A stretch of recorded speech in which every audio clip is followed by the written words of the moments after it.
a father of both like a girl children and boys, how do you manage to instill that mental fitness that you have in them? I play my part, but I can tell you my wife probably plays a much bigger part, you know. So how we try and do it in the house, you know, with my son and my daughter, have a lot of positive reinforcement.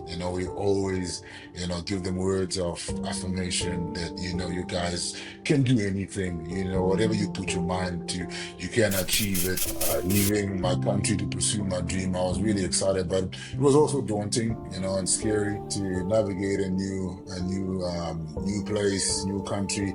But I knew the reason why I was embarking on this journey, why I was relocating to South Africa. I wanted to play, for the Sharks. I wanted to realize my dream of playing professional rugby. I wanted to realize my dream of being the best in the world. So I was highly motivated, and it kind of paved the way for where I am today. So yeah, it was obviously probably the best decision I ever made in my life. Hello, everyone, and welcome to Mindful Mondays. Today is pretty special. I have been a huge rugby fan since I was a child. Like, if you know me, every time when I see rugby players, especially the 2007 team, I'm like a girl in a candy store, literally.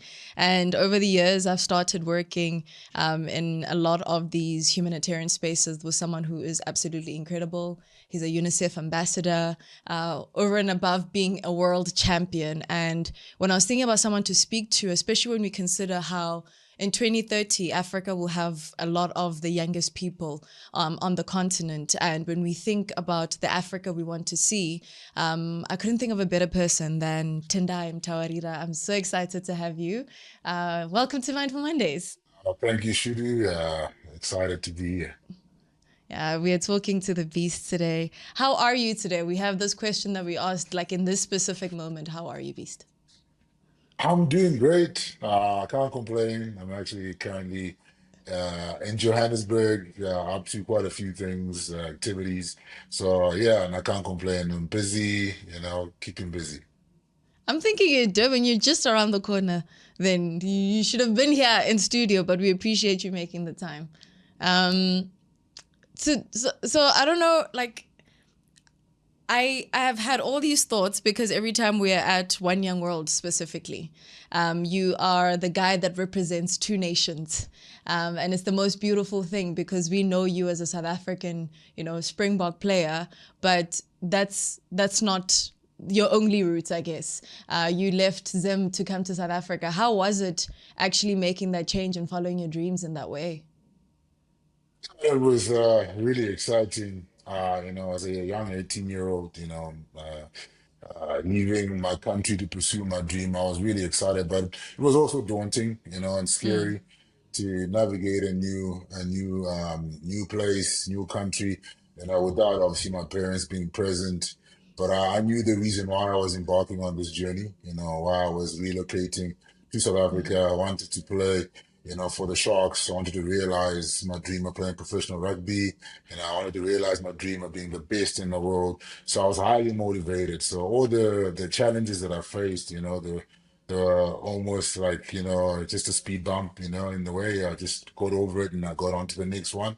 And it kind of paved the way for where I am today. So yeah, it was obviously probably the best decision I ever made in my life. But I'm sure, like you're saying, it was daunting because I feel like when we follow our dreams, especially at such a young age, and if you're the first one in your family to do it, it's almost like you don't have a blueprint about how it will go, and you just almost need to believe in it with all your might that it will be successful. What was that thing in you where you knew that, like, no matter what, this is what's going to happen. This is the dream that I'm going to get. Like, did you even think you'd reach these heights? Because I think for a lot of us, before we follow our dreams, there's always that fear, that like that doesn't allow us to get over that speed bump, that first initial speed bump. What was it about your upbringing and your why that made you know that no matter what happens, I'm going to achieve all my dreams? Yeah, I think, growing up in Zim, and having two wonderful parents that were, giving their best to raise me and my siblings. They really instilled values, of self-belief, of hard work, perseverance, and just knowing that no matter what you put your mind to, you can do it. So I had that mindset, when I moved to South Africa, the beginning of my rugby journey. I just had that never say die attitude. I knew that I was prepared to go the extra mile, the extra inch to realize my dream. And not many other, young people in that time in my space were willing to go the same distance. So I was Yeah, always willing to do more than others. So that obviously like just kind of set me up for success. And I never really thought about all these accolades, all these milestones that I achieved. I never thought about it. I was just thinking that I want to play rugby and I want to play it really well. And I want to be yeah. the best in my position. So that just ended up like driving me to breaking all these barriers and being the first, to achieve so many test caps for the box, and so forth. So it was just almost like a mindset thing that I had from the onset that propelled me forward. Yeah. And how is it like, that mindset is like a key thing. I was speaking to a friend of mine actually in the States, and she has a tattoo where it's like a brain with like leaves coming out.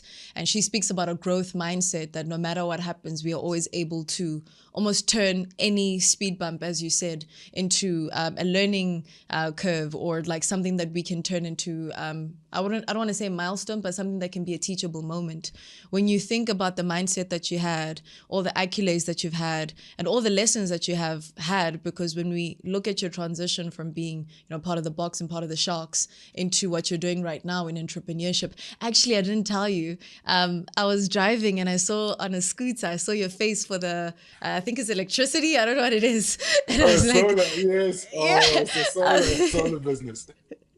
And I That's was so like, funny. this is serendipitous, because there's so many places where I see you.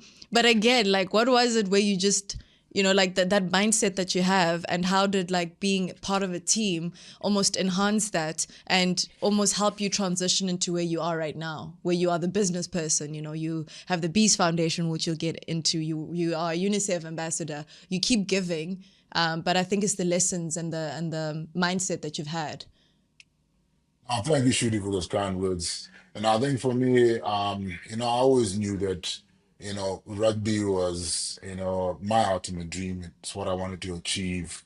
And I knew that with achieving that dream, rugby would give me a platform to be able to use my voice, to be able to help others. So, when I was doing this rugby thing, it wasn't just about me, it was about, others like me on the African continent, young people that have dreams to achieve whatever it might be, but they don't have the means necessarily, they don't have the opportunities in front of them. So then now that I got this wonderful platform, I wanted to use it for good.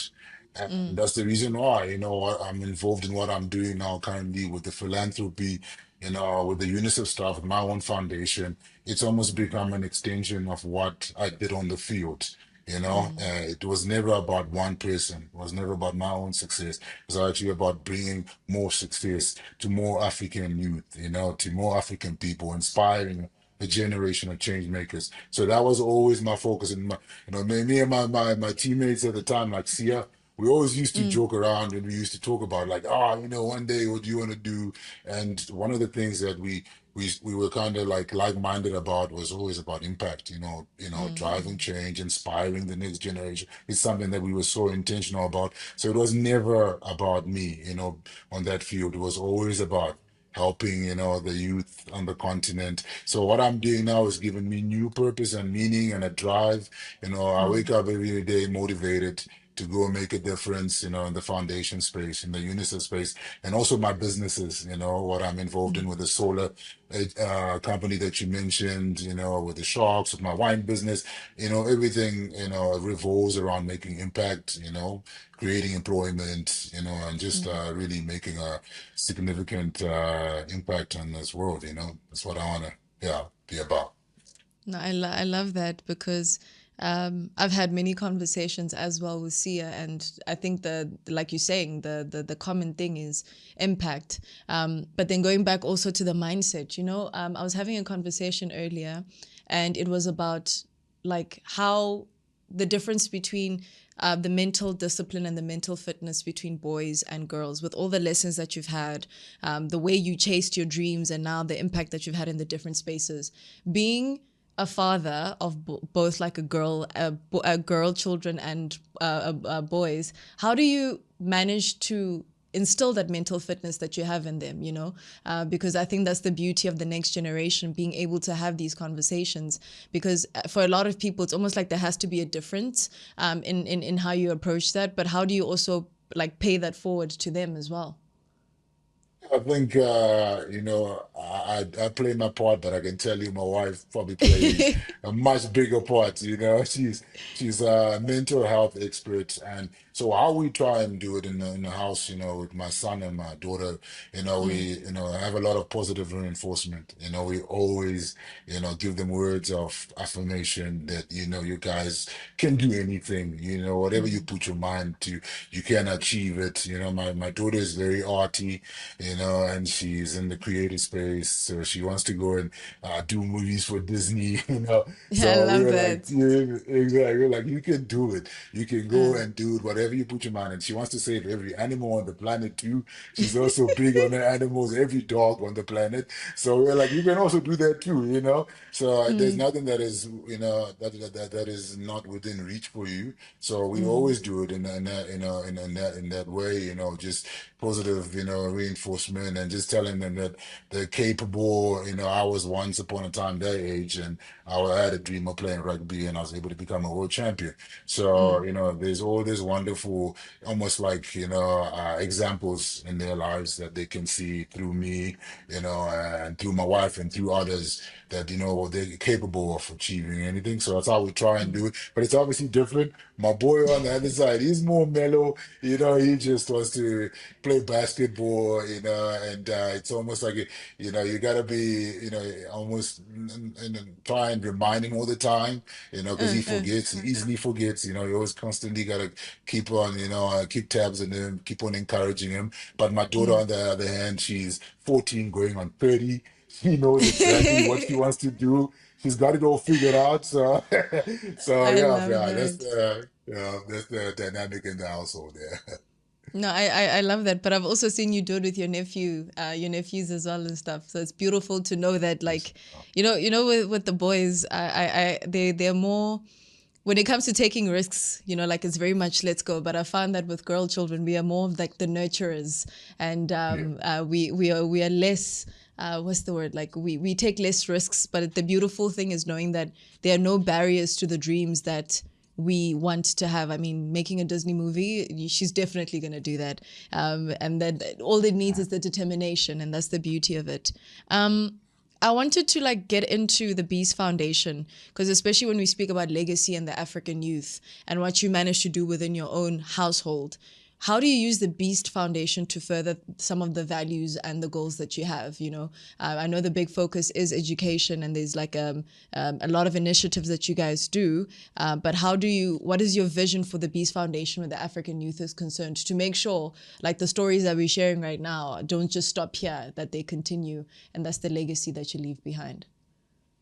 So now the Beast Foundation for me is the greater legacy, and the vision that we have is to inspire, our generation of leaders within the African continent. We truly believe that in Africa, we have, so much, riches, in terms of people, in terms of resources, and our youth, there's a stat that mentions that by 2030 we want to have almost 1 billion youths, and so that makes it, such a key point of focus to be able to invest in our youth and give them the tools and skills that they need to thrive is crucial. So we are doing our part in terms of, like, in the education space. We believe that education is one of the greatest equalizer, if not the greatest equalizer. That's true. Having young people having access to quality education is so important, because when they get to that stage where they have to have critical skills and critical thinking, they're well equipped. So we are embarking on this journey of investing in them. We give away educational scholarships. We have boot camps that are obviously are focused on sport, but there's a key messaging around life skills. We want them to have life skills that they need to navigate life. So we're being very intentional about the work we do, and we have almost like there's goals that we have set. Like 10-year goals. Like by 2030, we want to impact 1 million African youth on the continent, Oh, and wow. we want to help propel them forward, give them opportunities, to achieve their dreams. So there's a big focus. There's projects that are specifically focused on on girls and women empowerment, for instance, that we have Mm. started, and we think they're going to revolutionize the world, in the next couple of years. We're trying to create an alumni of young girls that can be at the center, of creating change and impact, in the political world, in Yeah. many different industries, in tech and so forth. So we're very intentional about what we do. I'm very blessed to have a good team. So yeah, for me, I see this as the big thing, the thing that's way bigger than me and the greater part of the legacy. Yeah. No, I love that. I love that. And when you're speaking about the rugby boot camp, and I know you also have the Lead Like a Girl initiative, what, because you know the thing about reaching a million people, you guys have already touched so many thousands of lives already. Between the rugby boot camp or even the Lead Like a Girl initiative, do you have like moments that stood out for you that made you proud, that made you, or just like reminded you that this is why I'm doing this? Yes, you are. I have some wonderful testimonies. It's been, I get goosebumps just thinking about it. There's been Mm, some wonderful stories.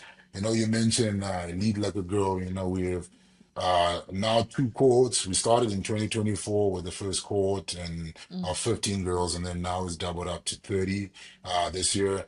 And we had this young girl that was coming from a really tough background, and she had lost her family, lost her home, and she was just, in a dire situation. And most people would give up, but she ended up at the end of the year being the most improved student, and doing amazingly well. She made everybody proud. And we always give awards at the end of the year when we have our mm, leadership camps. And she got awarded, most improved student of the year. Just encouraged to just see that smile. And we have so many other young girls that have been through traumatic experiences, but they've been given an opportunity of a lifetime with this Lead Like a Girl initiative, because it is a life-changing scholarship. It's not just about tuition. It's about mentorship. It's about giving them exposure to world leaders. Having mental health experts work with them, go to leadership camps, hear wonderful speakers, invest in them. So it's more than just an educational scholarship. So we have got wonderful young ladies, and we've got actually five of the students that are under that Lead Like a Girl program, that are mm. leaders in their own right, in their own classes. They've done exceedingly well. So yeah, we're ticking the boxes, and we just want to keep on making more impact. And then from a bootcamp point of view, in 2023, we had five of the beneficiaries that traveled to France. They were part Oh, of an wow. exchange program, yeah, with the French rugby program that was run during the World Cup, and they got to experience France, being on the flight for the first time, learning a different language and so forth. So that experience is gonna change them forever. So Mm. those are some of the testimonies that have happened, through the foundation, that just make me really proud, and there's going to be many more to come for sure. No, I love that. And I love the how you mix sports, mentorship, and education together in order to have an impact. What have you found, like especially with mentorship? Because it's one thing to provide them the opportunities, but what I've realized is that in order for them to also have a thriving mentality, it's quite important to know that they're being mentored at every single stage. And I mean, as when we speak about leadership in general, what made you pick that combination specifically? You know, how you said education is the great equalizer. I sometimes think sports is that too. You know, no matter where you come from, a lot of the times, if you're talented as well, you'll just get that one person to notice you. But it's also going beyond that, and you know how, yes, it's one thing to be a sports star or a sports person, but education also matters quite a bit. Having the right values, having the right people around you, because I believe in life being a table filled with board of directors, not necessarily of your company, but of you as a person. So how do you find that, like specifically mentorship plays a big role in the mix of education and sports? Mentorship is key. It's probably one of the the biggest attributes towards people's success. And I can tell you in my own life, I wouldn't be here if I didn't have great mentors. In rugby, when I was playing professionally, I had a mentor that worked with me, consistently giving me feedback, a guy called Jeremy Thompson. He had been there, done that. And then now in business, I've got Marco Mazzotti, who's the owner of the Sharks, who's been guiding me in my next chapter. And yeah, I've had so many voices that have given input into my life and help me navigate the challenges. So I see it as such a crucial thing, especially for those young people of today, to get that guidance, to rely on people that have got the experience, that have the zeal, that have been there and done that, and to be able to almost like download, information and understand how to face challenges, how to, yeah, how to face the next day. It really does help. So mentorship for us as a foundation is a big part, and for this Lead Like a Go program, we have, a mentor for every girl. They've got Wow. somebody that they can lean on every week, that checks up on them, checks in and sees how they're doing in school, what they're struggling with. So it's so important, and in sport, and education, you gotta have people that look out for you, and then teachers as well. They're mentors, because they gotta, they face the kids every day in the classroom, and they can tell, their demeanor, their body language, what they're going through, if they're struggling, and then obviously they speak to them every day. So they also end up being, mentors. So mentorship is such a crucial point to focus on, yeah, going forward, for organizations, not just sports organizations, not just foundations, but across the board. Yeah. No, I love that because for me, it was also mentorship that also opened up how big the world was. You know, there's times where our minds or our upbringings can limit us in terms of how far and how big we can go. And I think mentorship has just been incredible because it just makes you look at things very differently. And I'm just thinking about how you said you wanted, or the foundation wants to reach like a million young people by 2030. When you think of legacy of the foundation, of the businesses that you're building, but also the people that you interact with on a daily basis, what would be the thing that you say to young Africans who, sometimes I think we speak more about division instead of like how beautiful it is when we come together. And I think the beautiful thing about sports specifically has been how it's brought all of us together in different ways. What do you say, or like what legacy rather, when you think of the foundation and the different work that you're doing, would you say that you want to leave? And what message do you impart to someone who's saying, listen, T, I've been thinking about doing this, but I'm too scared to do it, Maybe it was easier for you and you were just lucky, but we all know that luck is not a thing, There's that determination that needs the person to get to the other side. Thinking of you at 18 and you now and the things that you've achieved, what do you say knowing that you've lived the duality of both worlds? Yeah, I think you asked about the legacy, how I want to be remembered one day. I think that I took many others with me, that I wasn't the only first, that I was able to help others be the first in their family to achieve their dreams, to make an impact in their communities, and just be change makers in their own right. And then probably a few years from now, there'll be lawyers, doctors, sports stars that will say, "Hey, I'm here because the Beast Foundation invested in me. It got Mm-mm. me to where I am today. And then in their own right, they're also passing it forward. They're paying it forward. They also are bringing many others with them. Because there is power in collaborating. There's power in joining hands. We can only make more of a difference. So that's how I want to be remembered. The rugby stuff was amazing. Being a world champion, but this is more like the thing that I'm trying to attain now in this next chapter of my life, to just make significant impact. And then to those, people that might be doubting themselves, and they've got big dreams. My encouragement to them is that, you can achieve anything that you put your mind to. There's nothing that is not within your access. You can do anything despite what others might say, the naysayers, the people that might try to pull you down. But as long as you believe in yourself and you're determined enough, you're willing to put in the hard yards, make the sacrifices, show up every day, you will get there. And I guess we hear all these wonderful stories of all these billionaires where they started, and it just shows you that, it starts with a small seed. You plant it, you water it every day, and you nurture it, and then before you know it, it's going to grow into a big tree. So that's my encouragement, to people that might be having doubts about their dreams.